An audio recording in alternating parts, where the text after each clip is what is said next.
Howdy folks, hope you're all having a good one, and welcome back to Into the Dead, where we are continuing Sergeant Bowman's mission in action. Wait, did I say mission? Who am I now, Sean Connery? We're continuing Sergeant Bowman's mission in action, a survivor mission. Anyway, yeah, that's what we're doing. Bowman dropped into the city with 3 teammates. They all got split up. He's found one of them. He was not in great shape. The second guy potentially dropped here at the Texway gas station on Hart Street. Now, I have been here before, hence the lack of undead and all the cleaned out cabinets.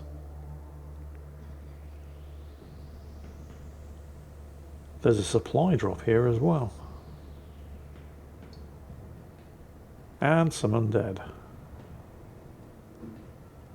I don't know if I came here to get that supply drop. I guess we'll find out. I know I've already used the vantage point to scout out adjacent locations. Unfortunately, Bowman no longer has his M16. As Diane fucked with it and broke it. It just came apart in my hands, Chief, honest. Don't worry, I'm sure it'll be fine. See if this screwdriver is going to survive this stealth takedown. Oh, it did. So what's in the supply drop? Not an awful lot. Also, no sign of his surviving, well, whether he's surviving or not remains to be seen, of his other teammate. I can drop down here. Oh, hello. What do you mean, at ease? You know, I'm the sergeant and you're the private, right? Private Leelman. Beginning to think I was the only one stuck out here. Leelman, is it? Mm-hmm. That's funny. I was just looking for a soldier by that name. And you're not him. So what did you do with Leelman? And why are you wearing his shit? He reckons people don't mess with you if they think you're army. I think he's about to find out just how wrong that is. Oh, you want to have a go, do you?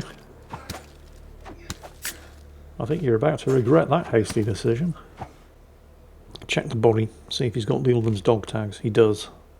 Looks like he's got Leelman's knife as well. Shame he didn't have Leelman's rifle, but yeah. Well, 2 down, 1 to go. I think we can safely assume that Leelman didn't make it. Our third potential surviving teammate is at the Hackett construction site, but that's all the way down at the southern end of Walton City in the Buckland Yards district. So we've got some relocating to do.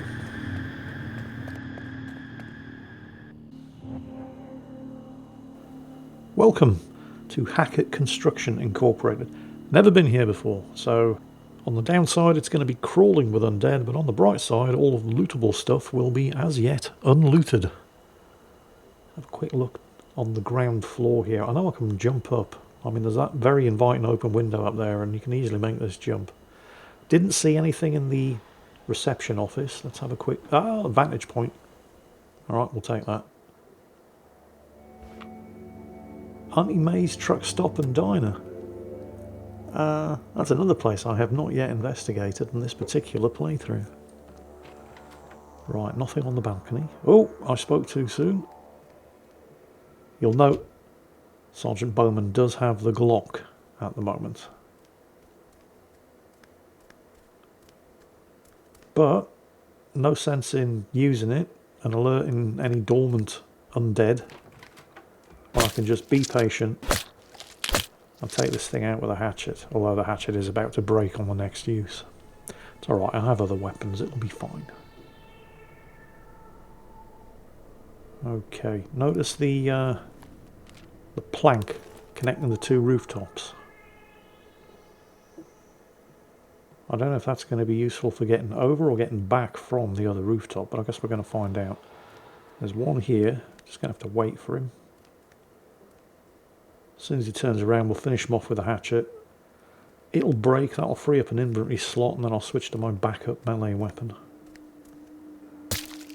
I mean, it'll probably break. Yeah, it did. Alright. So, meat cleaver. Now, I know there isn't any undead in this reception office. It didn't look like there was any loot either. This looks like a locker room and it's barred from the other side. So I'm going to have to drop down into the alleyway, I think, in order to get into there. Can I even do that? Yes, there's an open window. Anything nasty waiting in the alleyway? Doesn't look like it. Nothing in the locker room. Room across the alley looks clear. Some decent stuff. It's all construction materials. Removing the blockage from the door in case I need to boogie on out of here in a hurry. Yeah, room's clear. Okay, ooh. Okay, 1, 2, at least. I bet you there's a lot of good stuff in that room. It looks like the warehouse. Wait for it. Okay, now. This is going to be tricky. Oh, okay, didn't alert the other one because they're moving at different speeds, which did make it a little tricky, but again, you know, no problem. Certain characters do make more noise in melee, even on stealth takedowns than others. Penny in particular being the quietest and stealthiest character. Turns out, a little bit of Special Forces training also makes you remarkably quiet at taking people down on the quiet. Bowman does seem to be pretty good in that regard. Not really surprising considering what he does for a living. Right, is this the way out or is there more? Kind of looks like the way out. Can I make it up onto... No, I can't. Doesn't look like I can. Okay. Damn it. I didn't realise there was... Moving too quickly, making too much noise. There was a dormant zombie underneath the stairs. And I did wake it up. Let's wait for it to calm down. It may smash its way through that door and then come looking, but it should have lost... I mean, obviously it lost sight because I closed the door on it, and that can often be enough to break contact. Unless they get a good whiff of you and they get real close, they don't tend to pursue you too far. It didn't even smash the door down. Oh, where did it go? Oh, I left the other door open, didn't I? But that leads out into the alley? Did it go upstairs? Well, that door's closed. Zombies don't open doors. They smash through them if they're in a hurry, but they don't open them. Where the hell did it go? That's a mystery. Still no sign of my third missing teammate either. Again, he's probably going to be on the roof if he parachuted in. Or, you know, we could be really unlucky and the zombie lurching its way towards the door on the other side of this is him. Doesn't look like it though. Whoever that is, they're not in military uniform. Give it time to turn around. There we go. Swift cleaver to the noggin. Although he seems to be going for the neck with the cleaver. I like how all of the different melee weapons have different stealth takedown animations. Alright, nothing in there. Those two look dead rather than dormant dead. Okay. Upstairs I get... Oh, wait. I see him. Oh, I can't actually... He's hanging. Look, you can see the parachute's been hung up on the telegraph lines. Are they telegraph lines? Power lines? Whatever. There he is. Okay. The only way to get him down, I'm going to have to shoot. And shooting is going to wake everything up. So let's clear out whatever I can. Ah, crap. Turned around just at the wrong time. Didn't wake anything else up though, so we're good.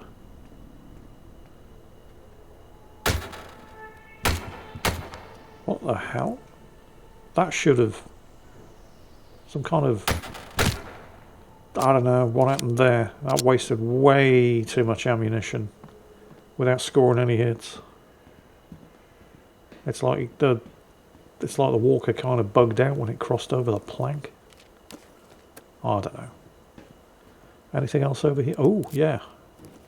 Something valuable. It's been locked up. Oh, that's a lot of good stuff. That's a lot of good stuff. That is an M5 Cuthbert rifle. I think that's the Game's equivalent of the M1 carbine. It's not a bad weapon. But I'm certainly taking the ammo. And I'm taking the firearms parts. What can I ditch? Yeah, I can ditch the bandages. Got plenty of cloth. I can always make more. Alright. So, I'm not 100% sure, but I've had a similar experience. Like when I was recovering the hazmat suit for the spillway or spill zone escape plan, the toxic one, the guy with the hazmat suit that I was trying to recover had been strung up by the neck from a lamppost, which was nice. And the only way to get him down and salvage the suit he was wearing was to shoot the rope hanging him from the lamppost. And I think this is a similar deal. We'll soon find out. Yes. Okay. Well, that's 3 of 3. Oh, I made too much noise coming down the stairs. But I should be fine. It shouldn't be able to get to me if I drop down out of the window. I'll shut the door just in case.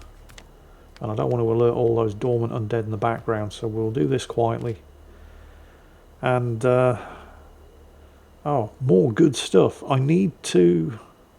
Broken Defender D9. That's the Glock in-game. It's the same pistol that I'm currently using.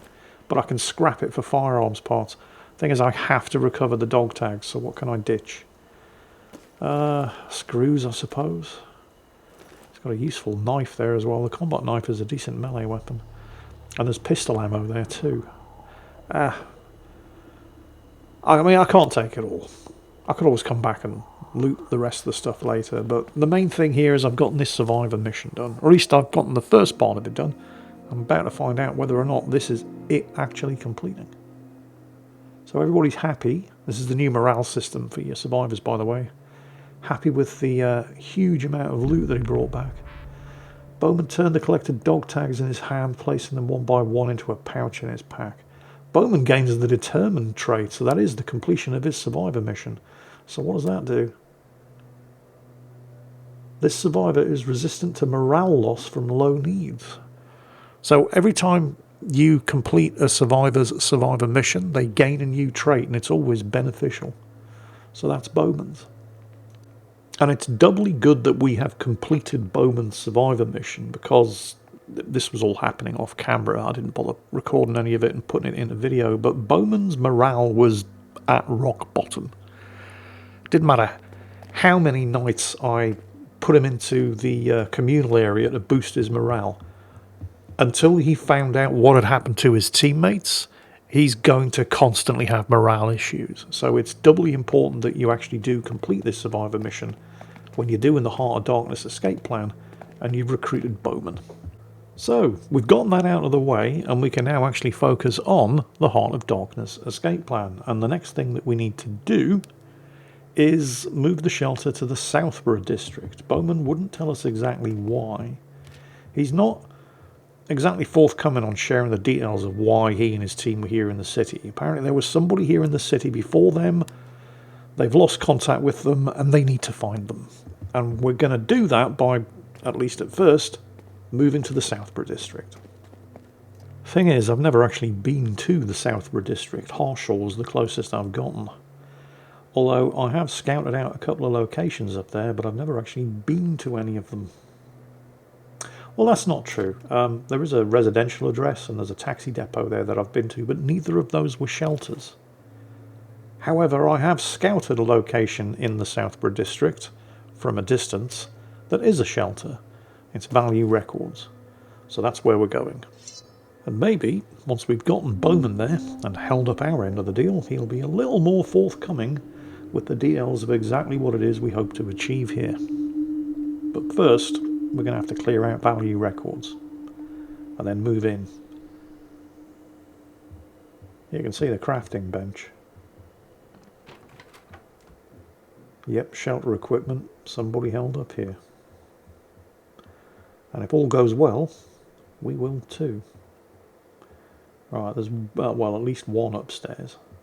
Oh, there's one right there. Is it going to turn around? Doesn't look like it is. Okay, there's some stuff here. Some tape. I mean, again, you know, if you're moving into a place, Oh, that door's blocked from the other side. We're going upstairs. If you do kill all threats and move in, you don't have to loot everything. Everything unlooted will automatically be reclaimed as soon as you move in.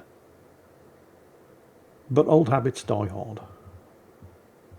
If I see something valuable, I'm going to pick it up.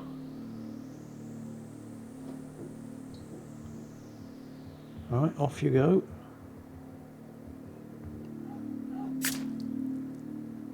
And when you clear a place out as a shelter, I mean, a lot of the time, if I don't need to kill something, I'll just shut it in a room. I'll wait for it to go by and then I'll shut the door behind it once I've cleared out the room that I'm luring it into. That won't fly when you're clearing a shelter. You have to kill all of the undead. There's something here.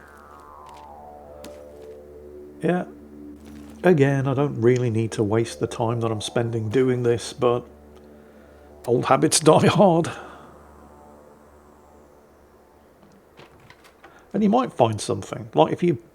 It depends how many undead are here. I mean, there's at least one more in there. You may end up running out of weapons. So if you do find any weapons on one of these clearance runs, then by all means pick them up.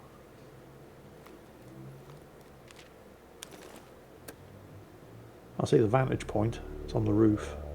I mean, they usually are. Sometimes they're in like a top floor window. There's at least one on the roof. Trying to get to it before it turns around. Check out the vantage point for any further locations here. Oh yeah, Griffith and Sons Hardware and Jay's Motel. I know I've done Griffith and Sons Hardware before on previous playthroughs, but I don't think I've ever done Jay's Motel. Might be worth a look. Well, I guess we're going to find out why we're here first, which involves clearing this place out, so Bowman might actually start sharing a bit of intel with us. Lockpicks? Yeah, I mean, I've got a full stack of 3. We're fine. Still haven't cleared this place out yet, though. There must be more downstairs. Alright, that door was blocked from the other side, wasn't it? Down on the ground floor. Or was it? Or am I thinking of someplace else? Let's go find out. Yes, okay, so I do need to go over. I didn't see a way down though, or was I just not... Oh right, yeah, of course. Staircase right there. Alright, nothing in the hallway. But that doesn't mean there isn't something in the other room. Oh, this door was open. That shot will have attracted... I hate it when you do that. You come down a staircase and one of the doors is already open. And there's always something there waiting and watching. Okay, there was nothing on the other side of this door. I'll remove the blockage. Yeah. There's still some undead in here though, maybe in the backyard. Because I'm pretty sure I've cleared everything out inside. And there's nothing on the rooftop. What's this in the kitchen? Well, funnily enough, in the kitchen, food. Yep, there's one in the alley. This should be it. There we go. All threats cleared. You are now able to move in. So I'll head back to the current shelter in Harshaw, and then we'll spend the next phase moving over here. And then maybe, just maybe, Bowman will actually tell us what the hell is going on. Alright, Sergeant, we're here. Is there anything you'd like to There it is! So Bowman's tracking device is pointing in the direction of the Walton Taxi building. They're in there, he mutters. So, a US AMRID, whatever the hell they are, team vanished when the outbreak began and were presumed dead until their emergency beacon suddenly activated days ago.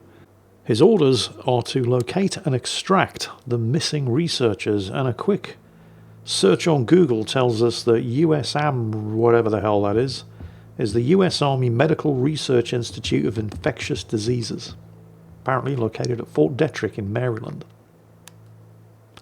That explains a lot.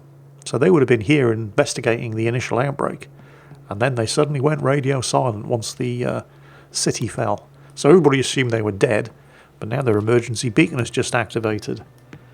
And it's coming from the direction of the Walton Taxi Depot. So that's where we're going to be going in the next episode. I hope you've enjoyed this one. I hope you're all having a fantastic weekend. And as always, take care. And I'll catch you next time.